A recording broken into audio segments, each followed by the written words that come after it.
I'm telling you, this is like a family. You know, when people come in, they really do know each other. And they also, for the carers and also the families, because the parents, because we have big family days at Easter, Christmas, at different times, they get a lot of support from each other.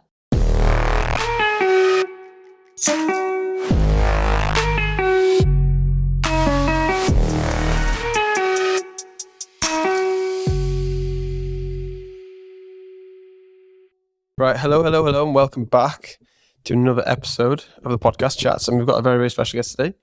Julie, welcome to the podcast. Thank you very much, Adam. Yeah. Thanks for having me. Well, thank you for letting me come down. A very, very interesting day so far as well. So yeah, we've probably known each other just over a year or two, I think it is. Yeah. And yeah, we've tried to organise this for a few weeks now, and here we are, which is good. I'm excited to learn more about everything. So yeah, when I came in, I could hear the music in the background, and he said, come here and have a look. And yeah, the man on the piano and then everyone else singing and dancing was really cool. Yeah, it's really great to invite anybody that comes to Sunbeams to pop into one of our community music therapy sessions, if possible. And there was one taking place as you arrived, which was our Music for Life.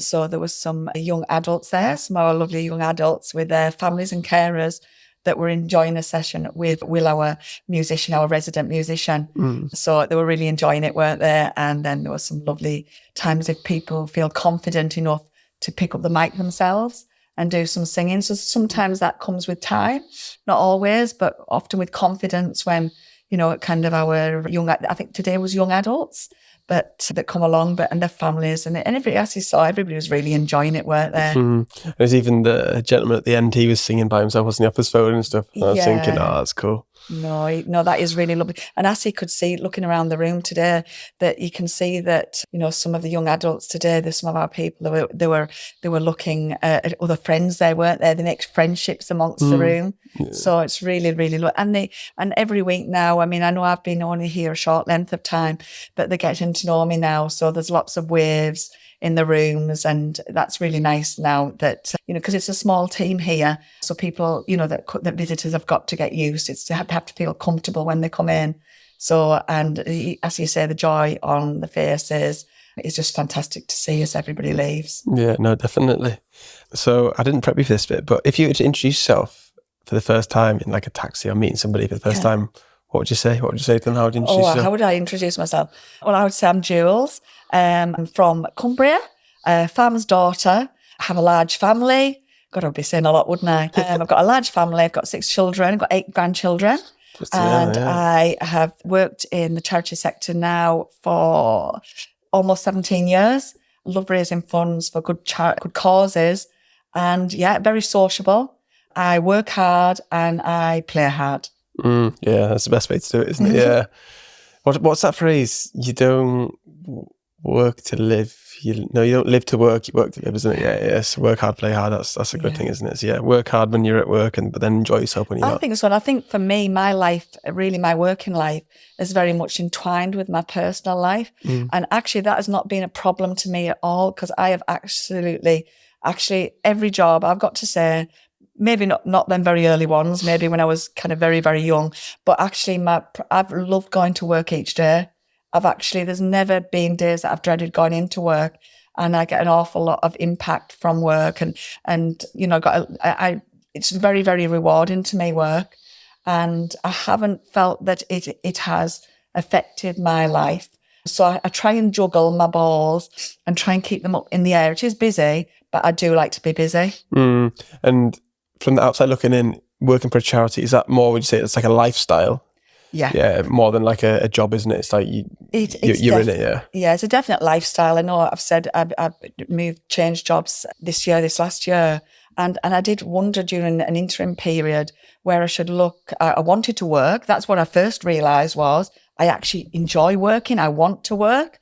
And I was thinking of whether to change direction and looking more for, you know, business or kind of project management or managerial work, because my skills were transferable. But I was just drawn back in that kind of 4 month period into just looking all the time at good causes and what people were doing. And it honestly, without a word of a lie, I just was drawn back into it. And I think everything is meant to be for a reason. And Annie and I were talking, and this, this opportunity was on the horizon, and it was just the timing was right for us both, for the charity and for myself. And yeah, I'm a big believer of that in life. No, definitely. So I send you the questions, the prep questions, the 3 facts. Let's go for the first one. Right, the first fact. What does not anybody know, or not everybody know about me? Well, I do love kind of wild swimming. Oh, okay, yeah. So that is good. So some people will know that. There's a group of girls that I swim with, more so in summer, I've got to say, and we're called the Menopausal Mermaids. Very, very nice name. So, yeah, and it's a very sociable group. We're very handy for Ullswater as we live near Penrith. Yeah. So we pop down there and, we sit on the little beach around Ullswater, and we, often take things to eat and drink and have a swim. And it's just really sociable. It's just really good. It pushes you through barriers, because I have done the Great North Swim once a number of years ago, and I did really struggle with the cold. But I obviously, went in Ullswater and I practice, but I'd still do find getting into cold water difficult. So I have to really push myself. Once I'm in, and I actually enjoy swimming. So later on this year, at the end of the summer, I'd like to try and swim across Ullswater. So it's not, again, for me, that isn't I'm an okay swimmer. It's not the miles that worries me. It's just pushing yourself through something that you're going to feel uncomfortable about doing. But I think that's good in life, to push yourself to, limits that beyond your limits, really. Yeah, no, definitely. I think I've been using the phrase lately of being comfortable, being uncomfortable, isn't it? Yeah. Especially these days where everything's so convenient and comfortable. A lot of people are just in the shells. Yeah. So if you're doing that, there's no way for growth, if that's like personal, business, whatever it may be. So yeah, I think that's a cool thing to do, isn't it? Not just be stagnant, is always trying to strive for better, if that is, like you say, personal battle or whatever. That's why I like my running at the moment, is because it's hard, but it's more of a mental battle than a physical battle for me personally anyway. I think also it's good. I find that in life, I like lots of different things in life. So I love the outdoors, I love sport actually, but I also love lots of different kinds of sports. So I go to the gym regularly, but I couldn't just be somebody that just went to the gym.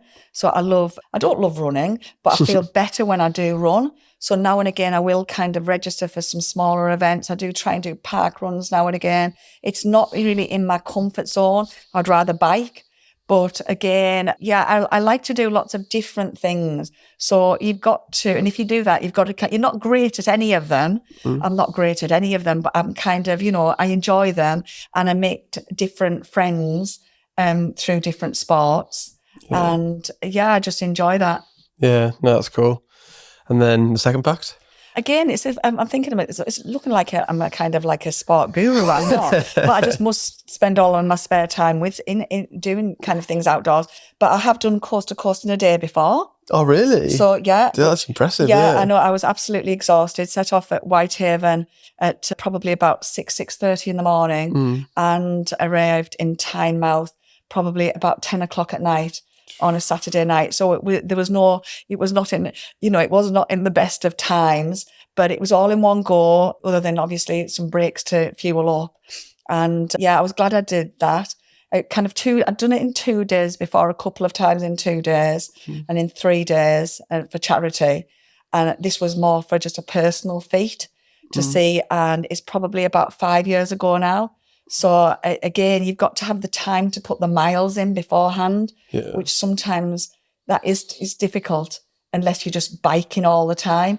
And after work, you've maybe only got time to go and do, kind of maybe 30, 40, in summer. Yeah. So that can be quite difficult to do. But I really was proud of that, because that was, I can just remember cycling through Tynemouth through Newcastle, through the bars. It's about kind of 8 o'clock at night in the summer. On a Saturday. It was pretty hairy. Bouncing. It was good fun. Yeah, it was good fun. No, it was really good. And I did that with a friend. She was much fitter than I, but it was a friend that I'd met on a charity event, who, again, another relationship who I wouldn't have met. Somebody that I didn't know, but we cycled similar speeds. And good friend, keep in touch all the time now. Oh, nice. Yeah, that's cool. Imagine it's better doing it with someone than by yourself, because you could be in some dangerous places by yourself, couldn't you? If you go in that far in that time, that's crazy. But to do it in one day is a fantastic achievement. Yeah, no, it's 145 miles of the route I did, and it was like, you had to set off in the dark. So and it's not, parts of the routes, but you don't know. It's not also navigating the route, isn't it? As well, especially when you get nearer the northeast. Yeah, it's, you've got to can't always be going at top speed because you're looking to see where all you're going. Yeah. What was the feeling like when you finished that? Oh, absolutely exhausted. I think my feet had they were in cycle shoes, but I think I took them off on that beach and I think my feet were absolutely pulsating because there's some big, I don't know what the elevation is, but a lot probably. Going across Allen Heads and that neck of the woods. I mean, again, that's one of the things I wanted to do as well, is conquer all the hills, without getting off my bike, because that's important to me, because you always feel, that if you have got off and walked, I'm not saying that because getting up those hills is amazing, but part of it was I wanted to, whatever the mountain was, whether it would be Garrigill or Crawley Side Bank or any of those, that I did them without getting off.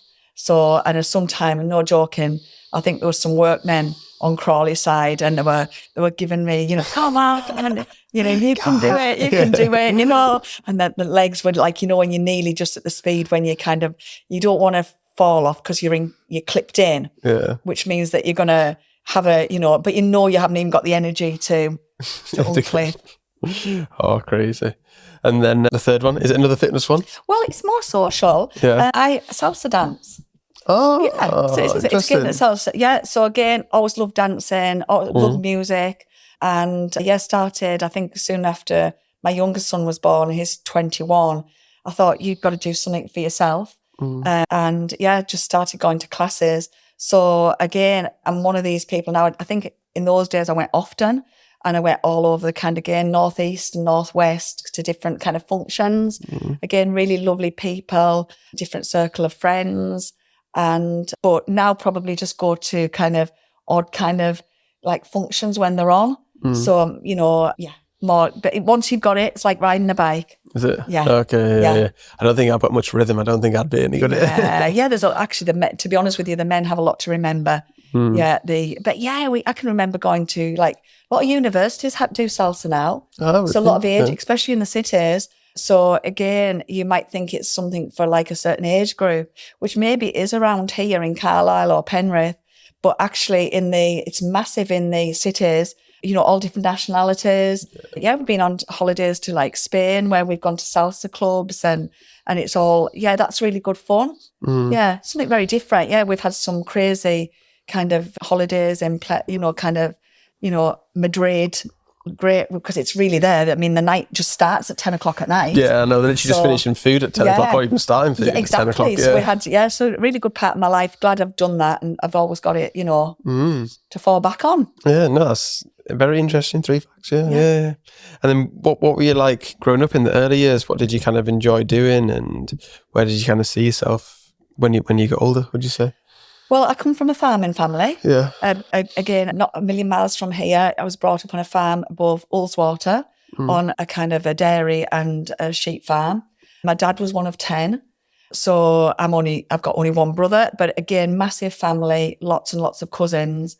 I would say a traditional farming family, but I've got to be honest with you, mate. My mum and dad were always very, very supportive because my mum often used to say, she's not with us now, sadly, but she often used to say to me, Julie, I think we picked the wrong baby up at the hospital because I was always I suppose, quite alternative as I was growing up. And maybe not the norm in those days not now, but in those days for a typical farming kind of family, really. But they were always really supportive and they always, quite strict, but supportive of me wanting to do my own thing. In that days, it was kind of, I suppose, a bit hippie-ish and, festivals. And I would like going to them even when I was younger. Okay, yeah. I think I've always been a bit of a free spirit. Yeah. I've grown more with confidence as I've got older. I wish I had the confidence then that I have now, which is really sad. And I can understand now why, young people are always so worried about what people think. It was the same then, but I don't think not as more so as now, because now I think children and young adults have got to drop into a kind of of where they feel comfortable, especially with the social media of where they are. I mean, in those days, it wasn't like that. I mean, so it wasn't. I had a great schooling. I loved schooling and had great friendship groups, had big friendship groups, which was great to see. And I made the effort to always keep in touch with people, which I think in those days, unless you did by phone, you that was the only way you did. But I was good I like keeping in touch with people. I'm still good at keeping in touch with people now. Yeah. So I have, I do know a lot of people, but it is from, I want to know how people are doing and what's happening in their lives, because sometimes the people that you don't hear from are the people that are struggling. Yeah, because they don't want to reach out, do they? They don't want to put their problems on somebody else and that kind of thing, yeah. And on social media, all often is about what's happening that's fantastic in life. Oh, always, yeah. But you don't know. So usually it's, if you people you haven't heard from a while, they're the people that it's worth giving a bell to. Yeah. And usually, it's, again, I try and do as much face-to-face. I mean, I know we all juggle lives now, and I do a lot on social media, but I do try and juggle life with a lot of meeting up with people, going out for walks with people, and phone. I still do that because I think it's, sometimes people can hide behind the facade, of social media, can't they? Oh, yeah, I think I'm definitely culprit of not doing as much in person or phone calls like you're saying. That's one thing I was thinking. I don't really phone call. I'll just message or on that kind of thing, just because it's easy and convenient. Yeah. But me doing a podcast in person as well, I much prefer to do this because you get a sense of someone, don't you? Yeah, and you can catch the vibe. Whereas if you did it over Zoom or something, that's right, it's not the same. Yeah. But and I think then as well earlier, so I was working at the age of 12. My family had a really good ethos for work hard and you'll accomplish in life and strive to get to where you want to be. And I was working by 12 just in kind of little cafes and around Pooley Bridge and local hotels and things. But it really did make you confident in communication because you were put in the scenarios where you couldn't hide and you were out there and, and Pooley Bridge always has been really big with tourists for the summer. So you were there in the summer. And again, it's I've always felt talking has been easy to do. Yeah. And that's the other thing I feel about kids growing up these days is with social media, maybe not learning how to communicate properly in person, are they? Because they're used to just typing on the phone or doing whatever and that kind of thing. Whereas, in-person communication it's a skill in itself, really, I think. Yeah, you're right. And I think so many, now is people ringing up to speak to somebody about, let's just say, about a job. I mean, it's oh my word, no, I've got to speak to somebody. It's, you've got to speak to them. People want to know who you are.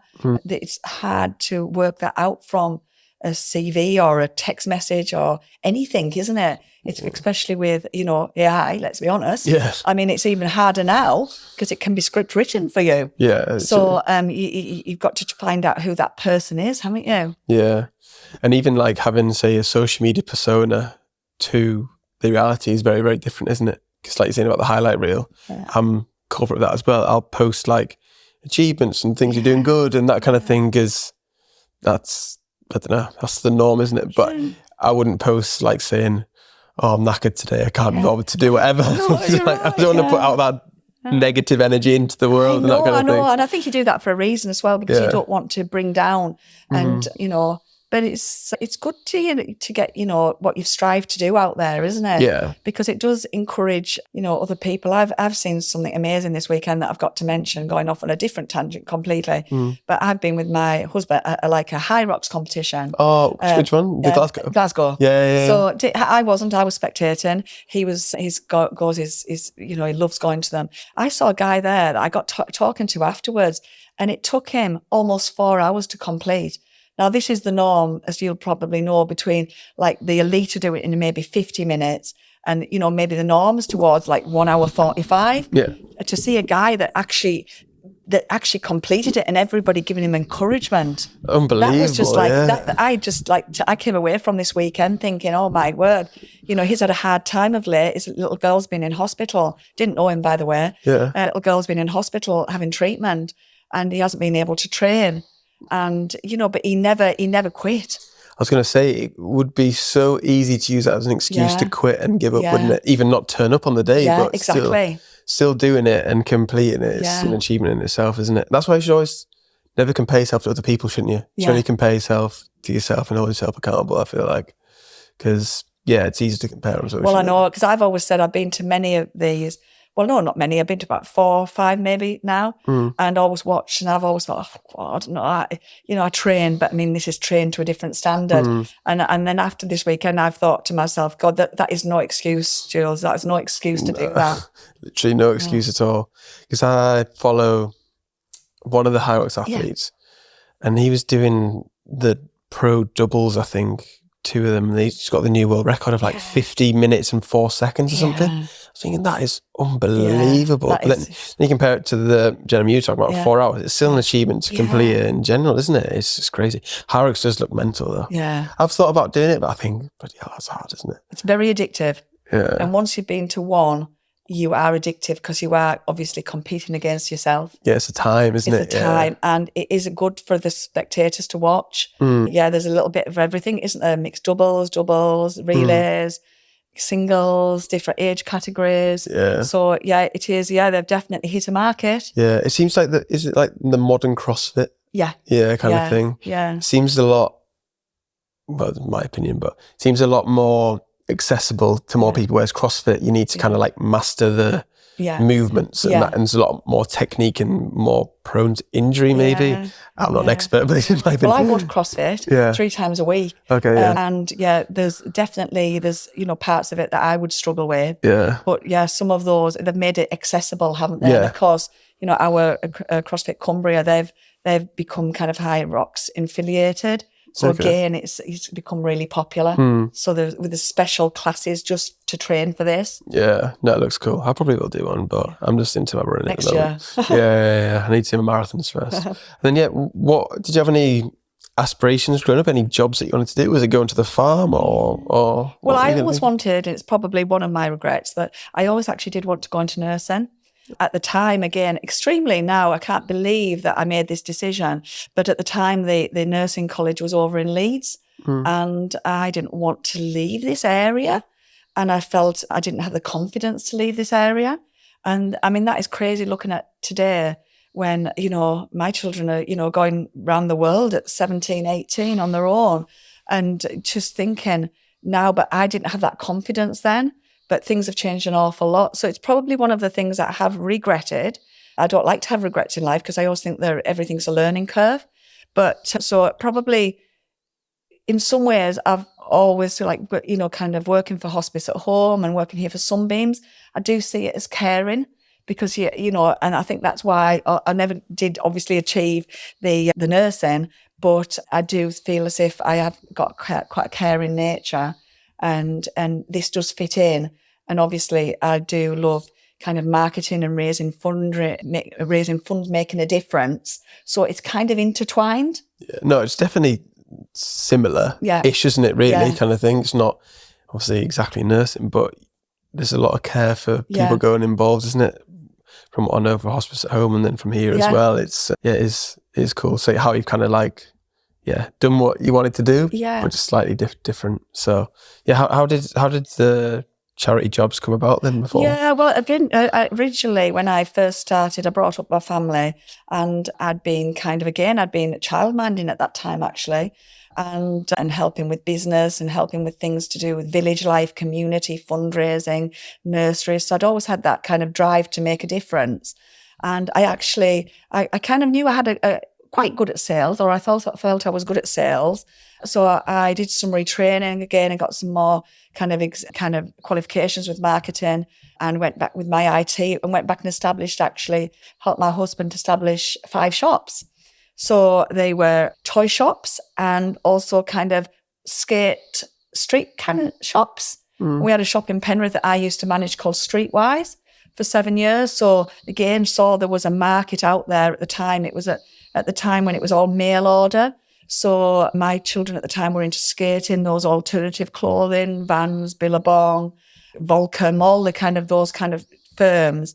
I thought, God, one Christmas, I've spent an absolute fortune.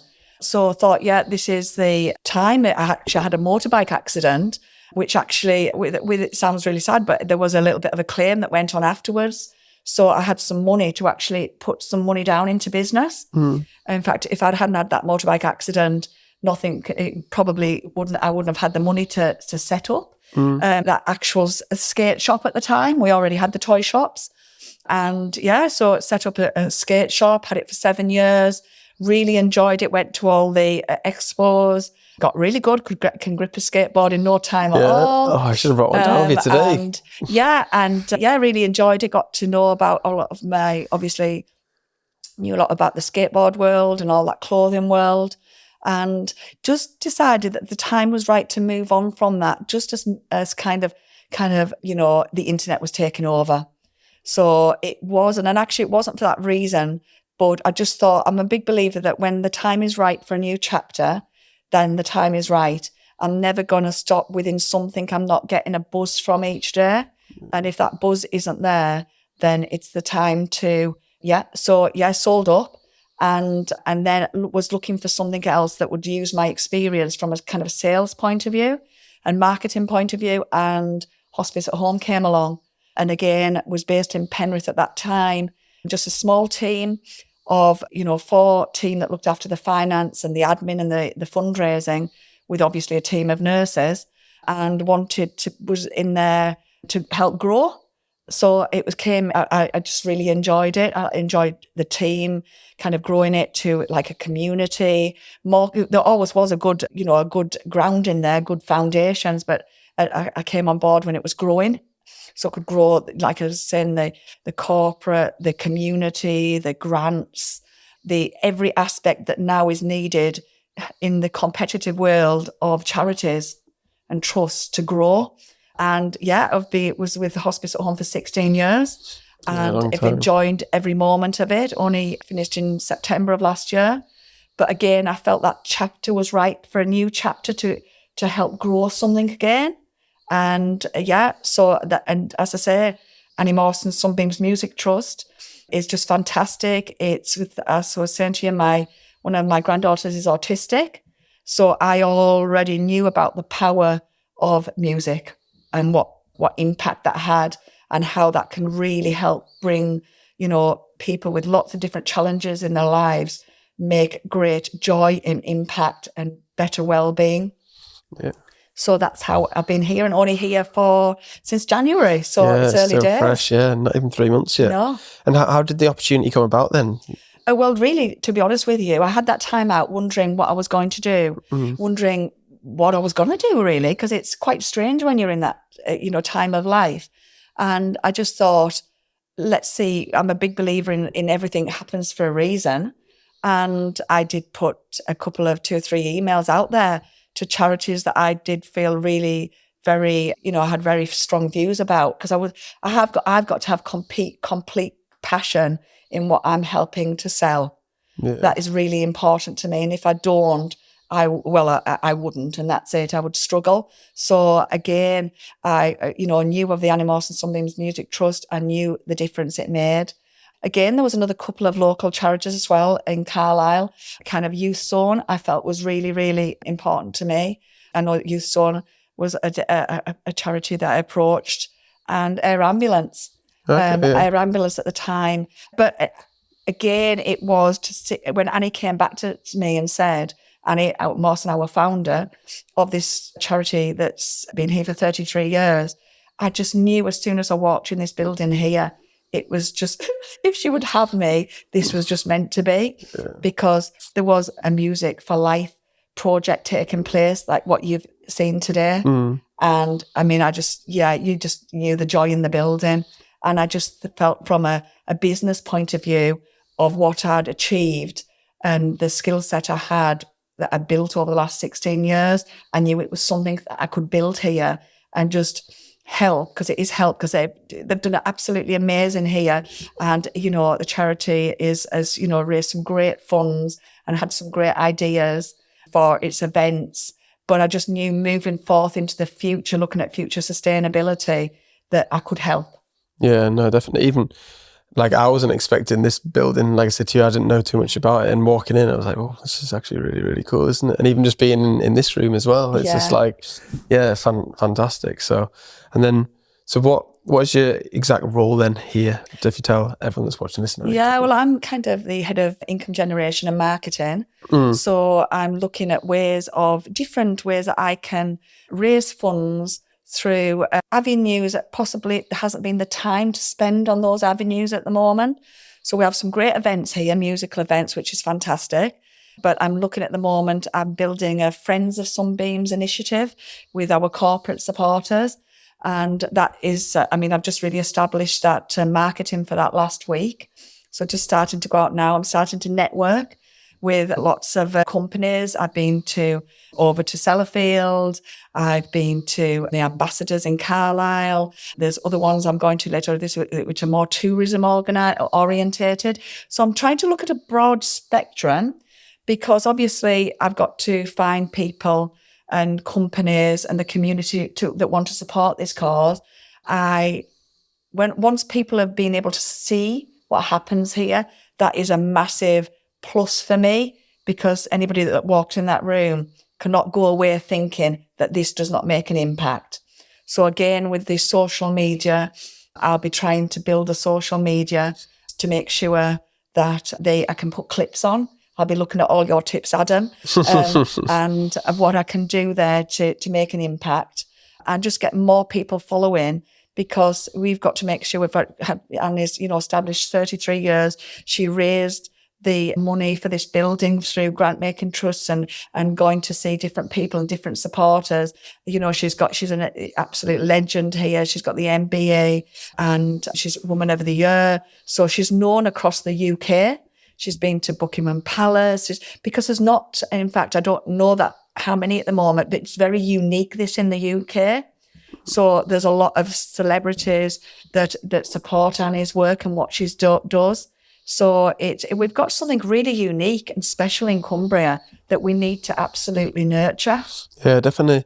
So coming into the role then, what were your kind of like plans and what was your vision moving forward? Obviously, you spoke about the events and the social media and that kind of thing, but you wanted to grow it. And how do you think you can get more local and national people involved? Yeah, well, I think the thing is really... How can they get involved as well? Well, exactly. It's the ethos has got to be exactly the same. Annie's had the same ethos here for 33 years. So again, and it's not just, also remembering, it's not just in this building that our Music for Therapy community takes place. So we have 8 musicians that go out to residential homes, community centres, schools, different places where there's going to be an impact.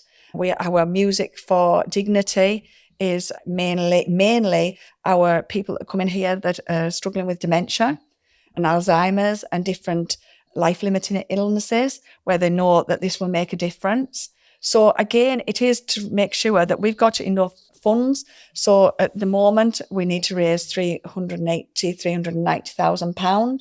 But as we grow, and if we do have to look to get more team members to look at different avenues that we go down, we're going to have to raise more money in the future. Everything costs more. Obviously, you've seen this building. It costs a lot to run. Yeah, I can imagine. We have a lot of people that come in here that use our rooms for board meetings, because it's a fantastic building. So again, it's raising more awareness of that. It's virtually through the marketing and the promotion, because so many people in this area have heard of the Annie Mawson Sunbeams Music Trust, but a lot of people don't know what goes on here unless they've had family members or have been in the care world where they've, know people they've had to bring anybody. So again, it's making more people raise awareness of what we have here that is so special, and making sure in the future, I'll be looking at, as I say, at the moment, probably the corporate income stream is going to be really important to me, because it's an area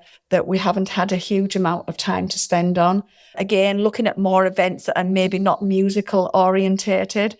So we're going to have an event at the end of this year that's going to be an event friendly for all our beneficiaries, so that they can walk on the routes that I'm looking at. So it's again to do more, they can join in and help raise money and funds for as well. Yeah. So I'm really excited. There's so many things. My head is just absolutely buzzing at the moment with what I can do and what I want to do. I think it's just kind of reining myself in to say, to do things sensibly and do the job properly. Yeah. And not try and do, the press have already got involved since I've been here.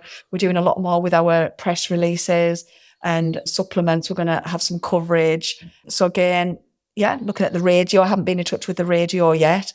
But lots of different ideas that I feel has benefited, where I've been in the past at hospice at home and the growth that we've had there over the years. So I feel as if I've got the grounding to make a difference. No, definitely, because I was just at CRFM, I think, the other week. So it'd be good to get on there and stuff like that, isn't it? And just spread the word. I think the corporate world's definitely a massive opportunity, isn't it, as well? But just putting out, I know you need to get the consent form stuff, but putting out video content in this place, it's going to be so powerful. Just so people can actually see and understand. It's like a show and a tell, isn't it? It's like, I'm telling you this and I'm going to show you it as well. So then people will get it and be like, oh yeah, can see the impact. Well, there was 2 photographs. I'm trying to do more with social media at the moment, but there was 2 photographs that I added just recently of 2 of our wonderful gentlemen that come along a couple of times a week, and that my consent was all sorted with them. And I kind of put 2 lovely photographs of them smiling, and it didn't need a lot more than that, just to say, look at the smiles that have been achieved, from one of our Music for Life community musical sessions. And you didn't need more than that, because the photographs just said it all. Yeah. And I think once the video content, and something as well, what I have found is our Sunbeam friends that visit us here, I've spoken to a lot of them, they want to help. Yeah. And they want to. I've said to them, how do they feel about that? And the majority really do want to show what is happening. I can imagine, because it's only going to benefit, isn't it? It's only going to be positive impact if they do so. And even the gentleman in there who, like you said, dresses up every week as well. Imagine posting that every week saying, oh, who's he dressed up as today? Hugh Jackman. Hugh Jackman, yeah. So stuff like that, it's cool. He loves it. Because he loves dressing up. So that's really nice. And like you said, it's a real family. I mean, I know everybody says that in business, and they say that in all words, we're a family. But I'm telling you, this is like a family. When people come in, they really do know each other, and they also, for the carers and also the families, because the parents, because we have big family days at Easter, Christmas, at different times, they get a lot of support from each other. Yeah, I can imagine, because it'd be very difficult for them, or hard for them sometimes. We have a big spectrum really of disabilities here, and it's that can be actually quite, for me, for the first time, that was quite difficult to see, because I never experienced anything like that before, and to see people from, that really severely disabled, right the way, to just people that really just have challenges in life. So it's a massive spectrum of where people are that come to Sunbeams or go to those. I mean, I've seen the videos of the residential homes. That's great when you see all the people singing to all the songs from the 40s, 50s, 60s, when dementia, obviously, it can, be a difficult time, but music is really important. Yeah, it brings everyone together, doesn't it? And because everyone can kind of relate to it. So, what would you say the impact is on everyone that comes down? Because me just seeing, there's a smaller group today, wasn't it? Oh no, there's a bigger group. I'd imagine, do they all look forward to having that one session a week and coming down, and what does the music do, or is it meant to do to help them? Well, it does a lot of different things. I mean, I've seen, and I said, I'm definitely not the professional here, but I would say one of the things that I've seen first is confidence, because I believe that when people start coming, they don't often have the confidence, and then sometimes now they'll sing on their own, or they might not pick up originally a musical instrument, but now they have their favourite instruments, and I see people beat into the tune of the songs. They have favourite songs. So sometimes something that at home that the family will say, this is a favourite. So, and again, their eyes and the faces light up. So confidence, again, you'll see some of it is educational. So I think it's all educational, because you'll see Will asking for input. So about what Pirates, isn't it? Pirate song and what comes next. And so people are making a choice of what they want to see. So they're using words, they're using their thoughts about what they would like to see, which is really great. The friendship, I see that's great, because sometimes there was a gentleman on the other week, a friend said, he was encouraging him to get up. Yeah. He'd been coming for many years. It was the first time he'd ever got up in front of everybody. Yeah. So that's a massive impact. So it's kind of, it is well-being, the increased well-being that people receive is just, that is the ethos of it. Health and well-being. Yeah, and even like they've got a sense of humour as well, haven't they? Because it was what noise or what does a pirate say? Yeah. And that one gent said, I want to go see AC/DC, something, wasn't it? And I was like, what is it? That was kind of funny. You get some random things, and as I say, Will's great. I mean, you can see, and the musicians that we have here, we try and have, Will's our resident musician, but we have musicians that go out to different outreach locations, and they do try, if possible, to have the same musicians, because obviously the musicians connect with, the beneficiaries. So that's really important, and they get really excited about seeing the musicians. And the musicians get to know where they are within the group and how far you can encourage them to do more and what songs they like. And it's really important. But honestly, that's one thing. I've never seen musicians, well, obviously I've never seen this scenario before I came here, but everybody gets so excited. When there's birthdays, that's very, very exciting. And as I say, the family days, when the families, because that room, the classical hall today that you've seen, that is usually full. But then we do have a sensory room also that you haven't seen yet. And that can be like a breakout room.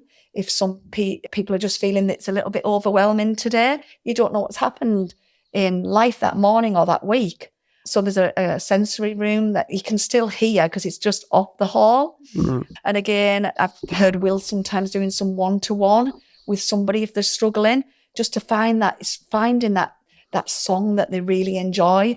And as Annie will say, there's no wrong notes at Sunbeams. Yeah, that's a nice saying. There's no wrong notes at all. It's just finding a way that works and finding that connection for everybody, which is a different connection and a different way of expressing. And what sort of disabilities typically come down here, or is it open to? Well, it is normally, I'm not really an expert on that. We have a project coordinator. Yeah. Sometimes it is, they may have been referred to come and see us from somebody like a professional that has said this would be really good for you to come. We feel that this would be beneficial.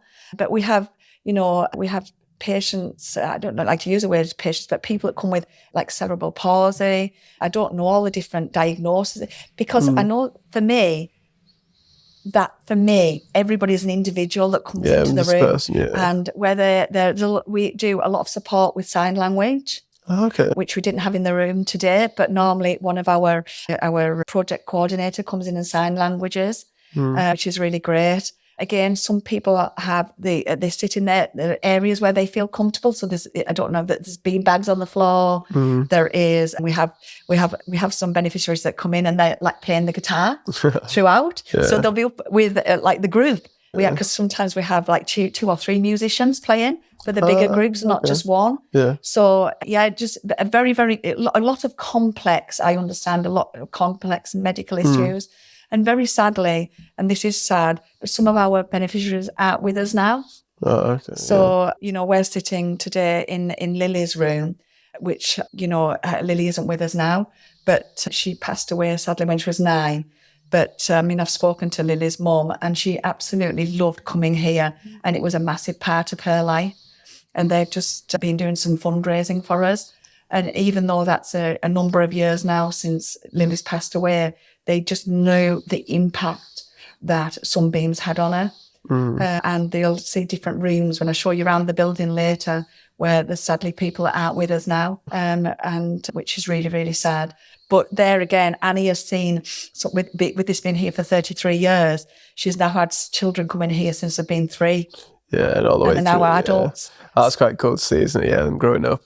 And just look forward to coming down, isn't it? Like, say, making friends and favourite songs. I was asking you about the drums. Well, I've all got drums and and different musical instruments, because the tambourines, the maracas are really important, and everybody has their favourite, and favourite places where they want to sit, and so we have some people that would like to sit in the foyer where you came in today, because again the doors open and you can hear it. I mean, normally in the building all our doors are open, so you can hear the whole music throughout the building, but they don't feel quite comfortable yet to maybe sit within the big hall, and it is a very big, impressive hall, isn't it? Yeah. Or they maybe don't want to be in the sensory room, but they want to sit in the foyer so they can be part of it, but not part, Yeah. So I think it's tailoring every single person that comes through the building, finding what works for them. Yeah, what they're comfortable with and what they're confident doing, isn't it? Yeah, that's right. Yeah, it is. And again, a lot of the carers, we have some of the, the big kind of centres from Cumbria that are coming here for special needs. And so sometimes you'll have groups of people from different centres that are here, that again, different centres mixed together, which is really, really nice. So a lot of the carers know each other. Oh, that's quite nice, which isn't is it? really, really nice. And sometimes the carers can be actually supporting different individuals. So, they might be supporting somebody else today. Yeah. So that's really, really lovely. Oh, more of a community. Yeah, like a proper community. And I didn't realise that really, because I didn't have no experience of that. But it is a community, and it's a special community, because it's, those people are special people, those carers that come here. Oh, definitely, yeah, 100%. You have to be a special kind of person to be able to do that, don't you? Definitely. But no, the more we spoke about it, the more it feels like a massive community, isn't it? Just from even saying, from when people have been little, going and then growing up together, and then you're making friends, aren't you? You're having birthday parties and that kind of thing. So it sounds really, really cool. So what's the plans for the future then? What are you going to try and achieve here, would you say? Well, I think, as I say, I'm going to definitely the corporate, the publicity, having more publicity, more awareness, looking at all the different tangents of, whether it be press, radio, social media, looking at different audience of different ages, because we have people here of all ages. We have some little tots coming on family days that are just like kind of 3 or 4.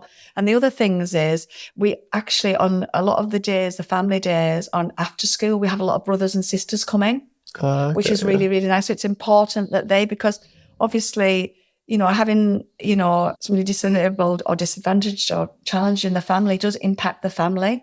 So a lot of our support is around the family. So again, the corporate world, definitely, maybe looking towards more digital in the future, more marketing updates going out to people so that they know what's going on at Sunbeams. Just been doing as much as I can with just a small team, because it is a small team, and priority obviously here has to be, providing the community therapy. And that is our main focus. But obviously to do that those funds have got to be raised. Again, looking at different events, maybe some events that'll be maybe fashion shows, afternoon teas, looking at different tangents so that you're getting different audiences that come, because quite a lot of our audience at the moment are musical, which you would expect. Yeah. But with the marketing and the networking, I definitely think picking different pockets of people and having their extended network is just so important, isn't it? Because like you say, if we've got the good musical part of it, then that's great, isn't it? But if you can go into different, like say, people are interested in fashion who want to do the afternoon teas, and then younger people who want to do whatever young people want to do and that kind of thing. And then you're tapping into those different circles, and then you're building the awareness over time, and then people will more like to get involved, won't they? So I think that's a good way to do it, definitely. I definitely think so. I think there's something there for everybody, and it's trying to make sure that publicity and fundraising, income generation, you've got to look at all different tangents. We obviously apply to grant making trusts here, so that is another tangent. but it's looking at all those different ways in the future and not really put all your eggs into one basket. Yeah, it's dangerous, isn't it? And again, I know that social media, we can do so much more. And I've been watching your, kind of all your, your advice, which are really, really important, because that's, we need to look at that. Yeah. And with social media marketing, I think a lot of people will overcomplicate it. And my advice to anybody is just consistency. Like all marketing is just repetition. Yeah. Of seeing things over and over and over again, because the business we market, it's like if you do one great video, that's great. But if that's the only video you do, nobody else is going to see it ever again, are you? But and then people think you have to post every single day, which isn't feasible for a lot of people, especially if you're by yourself or a small team. Just post like once a week. Yeah. And then once you've built that consistency, do twice a week and just go. And then people will look forward to seeing you. Yeah. Well, maybe not necessarily look forward to, but they'll get used to seeing you every Wednesday, then every Tuesday and Thursday, and then every Monday, Wednesday, Friday. And that's how it kind of spirals from there, really. That's one thing that I've personally been trying to do this year, is be more consistent on social media and posting at least a couple of times a week. And you see the difference because you get more messages, more people interacting and that kind of thing. So I think I'll be excited to see. No, I'm looking forward to it. And I'm sure in the future, I mean, I know that there's going to be, the content is going to be so, interactive, and it's going to be really well received, because it's well received when you see it face to face, and there's no reason that we can't share that to, a massive audience out there. And it's going to be, I'm really excited about the social media side of it. Yeah, content is so cool. Yeah. And then last section, any mistakes or regrets? I know you mentioned one earlier, slightly about Leeds, but... Yeah, something. I was actually thinking about this, and I know this sounds crazy. I'm not a big believer in mistakes in life. I always think mistakes are just really learning curves. That's what I think they are. Again, that nursing is, I was actually thinking about this, and actually I do think that the nursing is probably one. I've been married twice before, I'm just to my second husband now. But I don't think of that as a mistake. I've got a beautiful family. I've got some fantastic grandchildren, and I don't look at that as, I'm not that kind of person. I feel, this is something I might have done differently. But at the end of the day, I actually can't think of anything that, I could do some things better. Yeah. And there's no doubt about it. We always aim to strive to improve. But I don't try and beat myself up too much about things. There's enough in life to do that for you if you let it. Definitely. So, just try and if there is something out there that you think to yourself, just think, something that's been a learning curve. And usually if there is anything out there and it's major, they're usually big learning curves that'll never happen again. Yeah. I feel extremely lucky in life. I'll be honest with you. I think about been extremely fortunate in life. I've had, really lovely people to work with, lovely family, very supportive. And I've had, the majority of the time, I've had good health, and, health and happiness, and keeping your body and mind in a good place is important. So I think we'll just kind of keep on hoping that happens for the future and do what I can. Yeah, no, definitely. That's a good perspective and good way to put it, definitely. And then if people want to find out more about Sunbeams, where can they go to find out more? Well, we have a website, sunbeamsmusic.org. We have a Facebook page. There will be a LinkedIn page up and running very soon. Yeah. Not quite there yet. And we're at a Stoller House, which is at Red Hills near Penrith, which is honestly absolutely, you've been astounded by it, haven't you? The building, award-winning, iconic music centre, bespoke music centre, and which people are absolutely can't believe when they come in. So, anybody can come and visit and say hello, and if they want to introduce themselves. I'm here 5 days a week. So come on in, because you'll always get a warm welcome at Sunbeams. Yeah, and then where can people find you personally? LinkedIn? Oh, LinkedIn. I'm on LinkedIn, so I'm Julie Blundell or Jules. And I'm on LinkedIn, I'm on social media. Yeah, but probably LinkedIn's probably the easiest place. Pop me a message. I'm definitely going to be out and about more at networking events.